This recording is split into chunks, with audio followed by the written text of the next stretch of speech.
Good evening, my friends. I don't know if you got the memo, but there's trouble in the Middle East, my friends, especially in Israel. So Netanyahu tells Gaza residents to clear out and says the IDF will use all of its strength to destroy Hamas. Yes, we're going to bounce around to a ton of topics. It's going to be a long video, so if you like my content, hit subscribe, hit the like button, hit the notification bell, leave me a comment, I read all the comments, my friends. Anyway, Benjamin Netanyahu warned residents of Gaza to leave now because they will operate forcefully everywhere. And also, this is zero hedge, by the way, they declared today Israel's Pearl Harbor moment. So this is a Pearl Harbor type moment. There was reality up until today, and there will be reality after today. So that may be a little hyperbolic, but anyway, Netanyahu vows to turn Gaza into rubble. He could have glassed the whole fucking place. And he tells Palestinians to leave now, and they will pay Hamas will pay an unprecedented price after they kidnapped grandmothers and launched shocking attacks that left hundreds dead on both sides. Very interesting.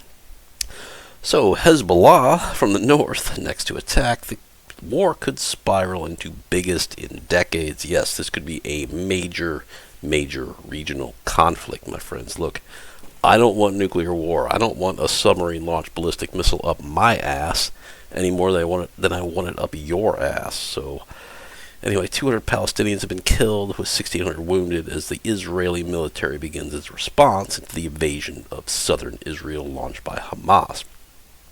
40 Israelis have been reportedly killed and 800 wounded. And Hamas has captured scores of Israeli soldiers and civilians, including what it says are IDF top military commanders. So Hezbollah and the Islamic Republic of Iran have sent congratulation messages to Hamas and the Palestinians. Look, I don't have a side here. I don't really care. I would probably lean towards favoring Israel because I think they're actually the most advanced Western economy there. Palestinians are kind of fucking ass backwards, but you know, it is what it is. So Hezbollah's statement condemned Arab states who have normalized relations with the Jewish state of Israel, which Trump was responsible for. And Beijing Biden's just colossal fuck-ups continue. So this is Colin Rugg, Twitter. I have 9 notifications. What the hell is that? Beijing Biden's national security advisor, fake Jew, Jake Sullivan, bragged how quiet the Middle East was. I'm not going to subject you to this video. I emphasize for now because all of that can change, and the Middle East region is quieter today than it has been in 2 decades. 8 days later, Hamas invades and murders innocent men, women, and children, and just does a massive rocket attack. Yes, Beijing Biden's failure is complete. This is actually a video of a building getting blown the fuck up, which I love to see. Let me adjust some volume here. Let's watch this here.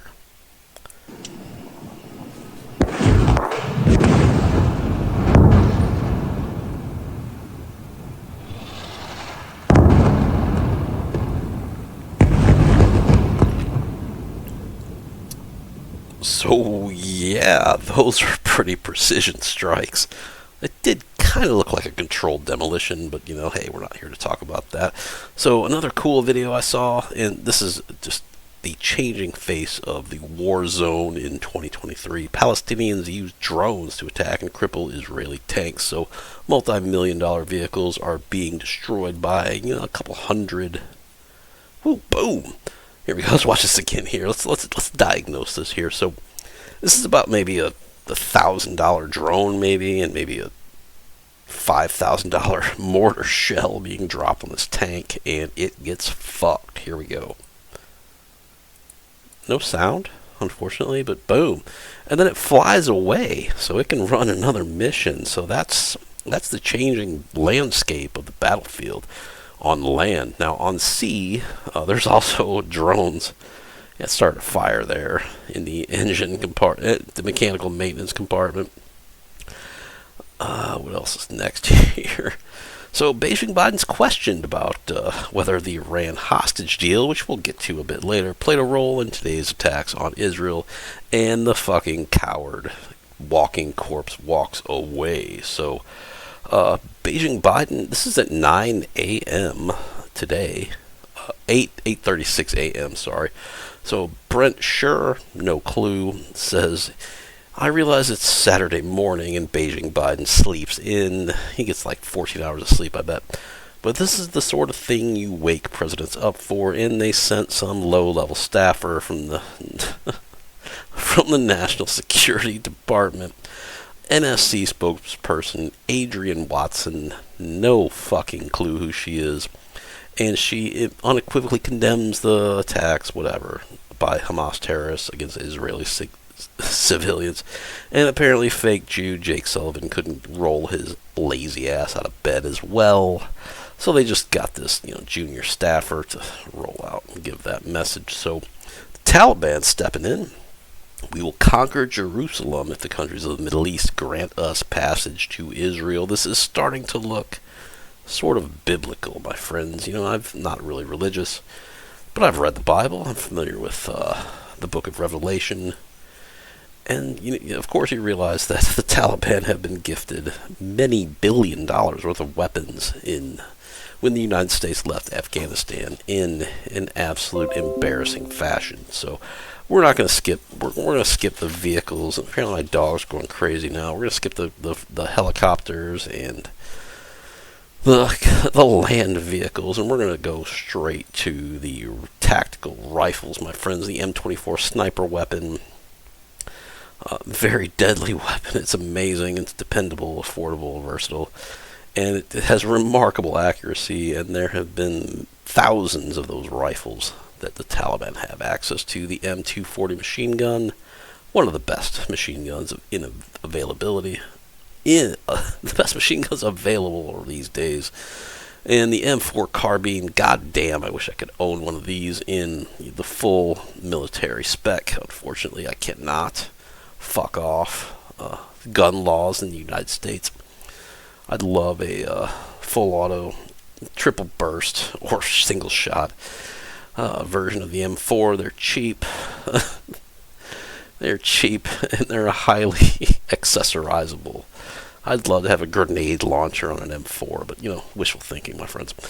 The M18 assault rifle. This picture is not an M18 assault rifle. The M18 assault rifle looks more like a bazooka. It's a breech-loaded single-shot, portable, screw-served anti-tank rifle. Yeah, get your shit together. Autojournalism.com. And, of course, the classic M16. 20,000 M16 rifles just got left the fuck behind in 2017. I'm sorry, in 2020, my bad. The U.S. gifted them 20,000 in 2017. And night vision goggles, yeah, we know about that. So this is Middle East Monitor from June of 2023. Israel claims United States armed left in Afghanistan and reached Gaza. Yes, everything kind of flows together in this video, I think. And where else are United States weapons possibly being laundered to Gaza? Why, yes, it is Ukraine. What equipment are other countries giving? The United States has allegedly given Ukraine $46.6 billion in military equipment. And where does that lead us? Why, yes, Volodymyr Zelensky, fires 7 ministers in Ukraine's defense ministry. Why would he fire them? Because they were all stealing all of this $46 billion and basically reselling them to God knows who. So, anyway, next audience, Biden's $6 billion ransom payment to Iran fuels their terror machine. And the key takeaway from here is the Biden administration asserts that the $6 billion ransom can only be used for humanitarian purposes. Yeah, they tell you that, but no human on the planet believes it except complete leftoids or people that are paid to think like leftoids. But that payment will free up funds, and the regime can use it for any purpose it chooses, and diversions are unlikely to be detectable. The money will bolster Iran's embattled dictatorship, provide it with additional resources to violently repress its own people, and boost the threat posed by missiles, drones, proxy groups, and advance the threshold of their nuclear weapons program. This is from 11 days ago. So this is today. White House staffer. Hold on. Nobody wants to talk about Iran in the White House today. If you even utter the name Iran, you may find yourself without a job. They know how bad this payment looks now. And then next was, where are you? And this is a State Department spokesperson, Matthew Miller. No fucking clue who this douchebag is. Let's be clear. The deal to bring U.S. citizens home from Iran has nothing to do with the horrific attack on Israel. Fuck off. Not a penny has been spent, and when it is, it can only go for humanitarian needs like food and medicine. Anything to the contrary is false. Now, any person with an IQ above room temperature knows you are completely full of shit. So, fuck off, Matthew Miller. I don't know if you're a Jew or not. You're not even important enough for me to look up. So, still boneless on Twitter. Gavin Newsom is licking his chops today. This is a massive blow for the Beijing-Biden regime. They're going to pin the blame on the walking corpse in the White House, and they may run him out of town for this, but we shall see. The jury's out. My God, it's been 11 minutes. Finally, this is thinking along the lines that I've been thinking, except they threw in the mining of the Straits of Hormuz in there too. But this could really, really, really fuck the United States, and I think the kind of axis of Iran, China, Russia has been kind of wargaming this, and my God, if this is true, we are actually going to be really fucked. So here we go. Hear me out. Kim.com, great global strategist, understanding the Hamas attack on Israel. Iran is aiming for confrontation with Israel in the United States. The success of Russia in Ukraine is encouraging Iran to undo the decades of hostile U.S. foreign policy in the Middle East. A bankrupt U.S. government has just been invited into another war that we cannot handle, my friends. Our military is woke and weak.